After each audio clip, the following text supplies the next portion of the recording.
mainstream finance, Tether is the largest issuer of stablecoins. And CEO Paolo Ardoino joined Bloomberg last week to discuss whether the bill changes his plans.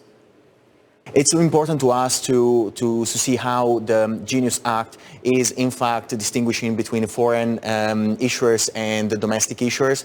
We believe in the importance of USDT as the most used digital dollar in all the emerging markets in developing countries, right? The main interest will remain outside the United States, but also we are open to create a domestic issued stablecoin that will be competitive under the US.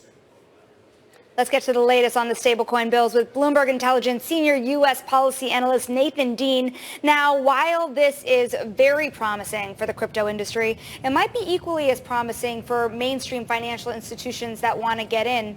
What did the crypto industry get and not get out of this bill?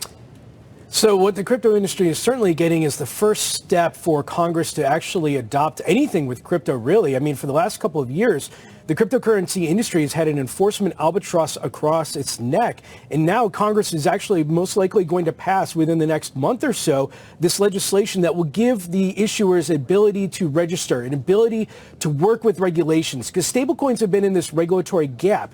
Now, I don't think it's going to be like, this isn't going to be a cryptocurrency framework. That's going to come later in a separate bill.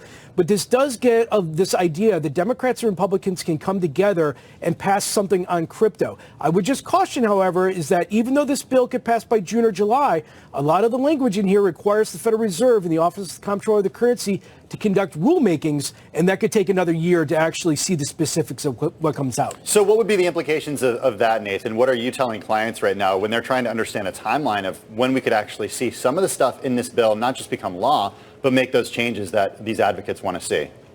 Yeah, so, there's a lot of sentiment that once this bill passes, it's almost like a retail adoption that crypto is going to go forth and really move forward here.